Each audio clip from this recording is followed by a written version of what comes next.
Hello everyone, CC academy में आप सबका स्वागत है। आज हम डिस्कस करने जा रहे हैं मगध साम्राज्य के बारे में। ये जो टॉपिक रहेगा एग्जाम पॉइंट ऑफ व्यू को लेकर बहुत ही ज़रूरी रहने वाला है। एग्जाम जैसे कि TGT commission, JBT commission, JBT TET या फिर दूसरे जो हमारे पास और भी एग्ज़ाम है उनकी तैयारी के लिए जो टॉपिक रहेगा बहुत ही ज़रूरी है। तो शुरू करते हैं। मगध साम्राज्य, तो 16 महाजनपदों में से जो मगध था वो बहुत ही शक्तिशाली साम्राज्य था। तो देखेंगे 16 महाजनपद हुए हैं। अगर पूछा जाए महाजनपदों की संख्या कितनी थी तो 16 महाजनपद, 16 महाजनपद हुए हैं। उनमें से जो मगध था बहुत ही शक्तिशाली साम्राज्य था, सबसे शक्तिशाली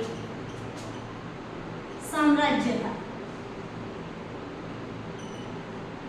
जो मगध था 16 महाजनपदों में सबसे शक्तिशाली साम्राज्य था।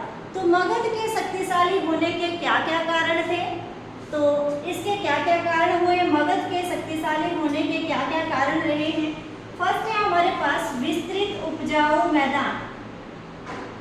विस्तृत उपजाऊ मैदान था। मगध के पास कैसा उपजाऊ मैदान था, बहुत ही बड़ा और बहुत ही उपजाऊ मैदान था। फिर रहेगा सेकंड काउस है हमारे पास प्राकृतिक सुरक्षा। प्राकृतिक सुरक्षा से मगध जो था वो चारों तरफ से प्राकृतिक सुरक्षा से घिरा हुआ था। वनों की अधिकता, वनों की अधिकता थी। फिर हाथियों की अधिकता, हाथियों की अधिकता थी।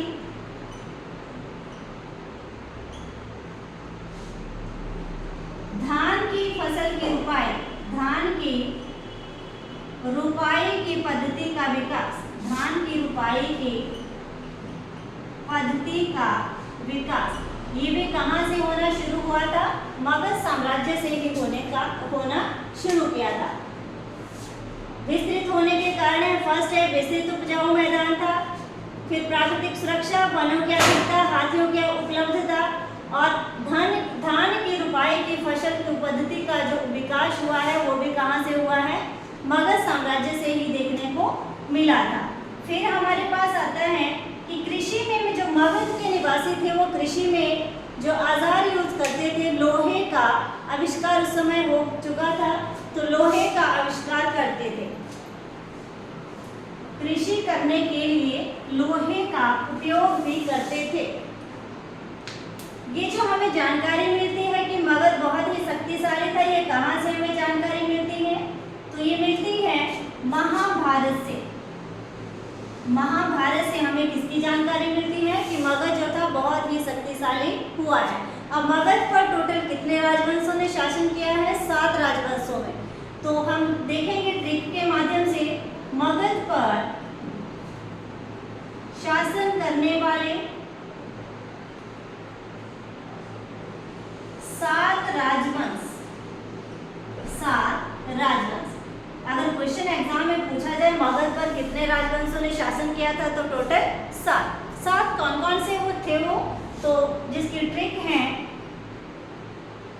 हसीन माशुक, हसीन माशुक शाह, जिसकी ट्रिक है हसीन माशुक शाह। तो फर्स्ट आता है हमारे पास हर्यक वंश, सी से आया हमारे पास शिशुनाग वंश, शिशुनाग वंश। कई बार इनका पैटर्न पूछा जाता है, इनको क्रम से लगाइए कि हर्यक वंश के बाद कौन सा वंश आएगा, फिर उसके बाद कौन सा वंश आएगा। तो हमें देखना है कि मगध पर शासन करने वाले जो 7 राजवंश हैं वो सीक्वेंस में कैसे चलते हैं। हर्यक वंश, शिशुनाग वंश, फिर न से आया हमारे पास नंद वंश, मां से आता है हमारे पास मौर्य वंश, मौर्य वंश, अशु से आता है हमारे पास शुंग वंश,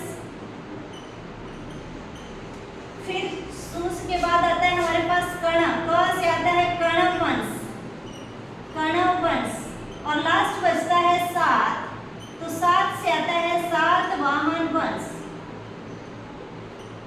कौन सा बनता है? सातवाहन वंश। तो ये थे 7 राजवंश जिन्होंने हर एक वंश पर शासन किया था। ठीक है, तो इसकी ट्रिक हमने डिस्कस कर ली, सीक्वेंस भी देख लिया कि किस वंश के बाद किस वंश की बारी आती है। ठीक है, तो फर्स्ट ऑफ ऑल हम लेते हैं हर्यक वंश। सबसे पहले हम पढ़ेंगे मगध पर शासन करने वाला हर्यक वंश।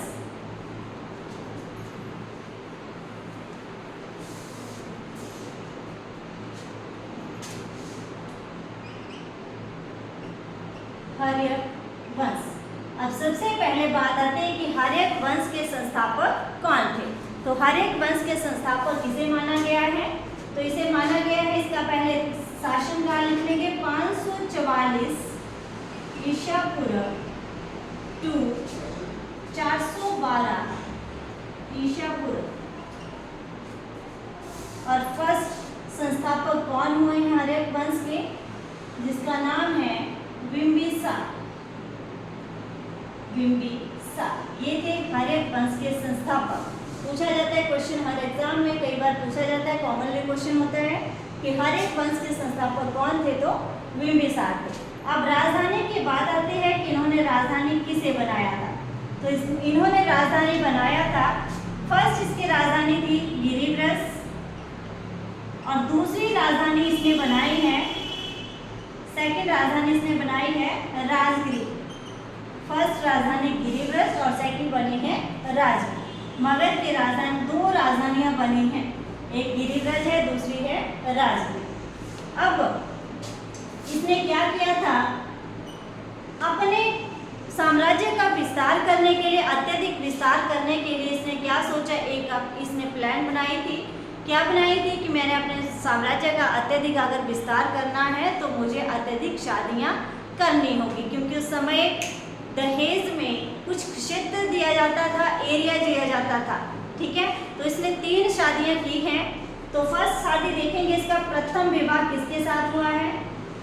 प्रथम विवाह इसकी जो फर्स्ट मैरिज हुई है कौशल राज की पुत्री, कौशल राज की पुत्री थी प्रसेनजीत की बहन, प्रसेनजीत की बहन, जिनका नाम था महाकौशला। महाकौशला। ठीक है, किसके साथ हुई इसकी शादी? प्रथम विवाह हुआ है कौशल राज की पुत्री और प्रसेनजीत की बहन, जिसका नाम है महाकौशला। महाकौशला के साथ इसकी फर्स्ट शादी होती है। अब देखना है शादी करने से इसको क्या फायदा मिलता है। तो जैसे इसने उसके साथ शादी की थी तो उसको दहेज में एक प्रांत दिया गया। तो दहेज में मिलने वाला जो प्रांत था, जिसका नाम था काशी। मैंने पहले ही बताया, उस समय दहेज में क्या दिया जाता था? क्षेत्र दिया जाता था, कुछ एरिया। दहेज में जो प्रांत मिला काशी, काशी प्रांत। ठीक है, आपको पता है काशी की उस समय राजधानी क्या थी? वाराणसी। काशी की राजधानी थी वाराणसी। तो काशी जो प्रांत था वो दहेज में उसको मिला था। एग्जाम में क्वेश्चन पूछा जाता है बिंबिसार को दहेज में मिलने वाला प्रांत कौन सा था? तो काशी था। काशी की राजधानी थी वाराणसी। नेक्स्ट, दूसरी उसने शादी जब की, दूसरा इसका विवाह हुआ चेलना। चेलना से उसकी शादी की। तो चेलना यह क्या थी? यह वैशाली की लिच्छवी राजकुमारी थी। लिच्छवी राजकुमारी। अब इसने दूसरी शादी किसके साथ की? चेलना से। वो कौन थी? लिच्छवी राजकुमारी थी। ठीक है, वहां से भी इसको फायदा मिला था। नेक्स्ट, तीसरी उसकी जो शादी हुई, तीसरा विवाह जो हुआ उसका, तो तीसरा हुआ क्षेमा। क्षेमा कौन थी? पंजाब के मद्रक कुल की राजकुमारी।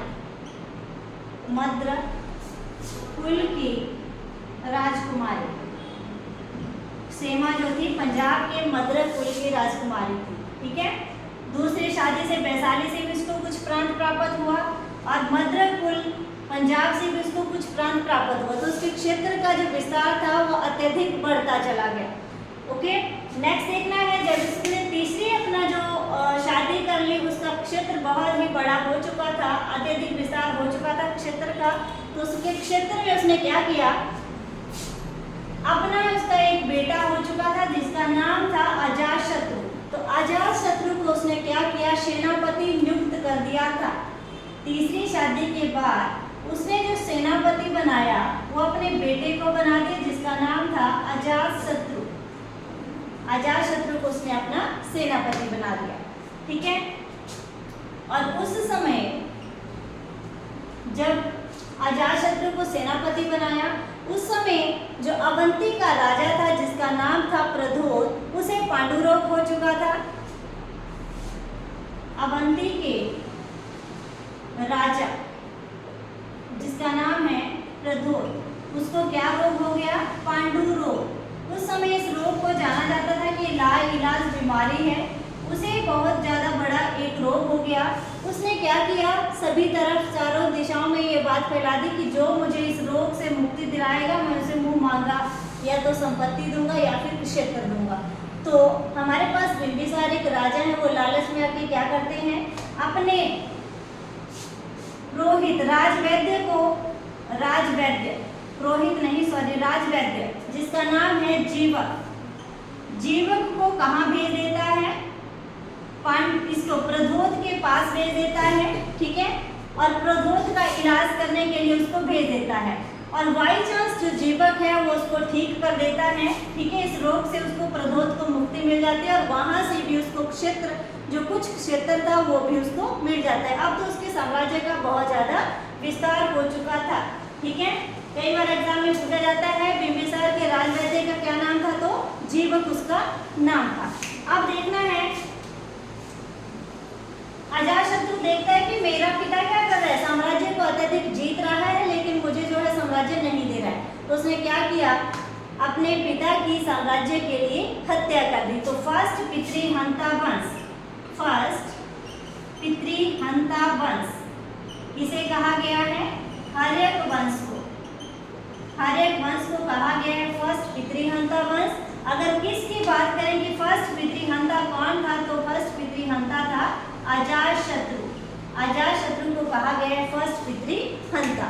इसके बाद हम ये वाला टॉपिक जो है वो अगले वाली क्लास में डिस्कस करेंगे। आज के लिए सिर्फ इतना ही करेंगे। Thank you.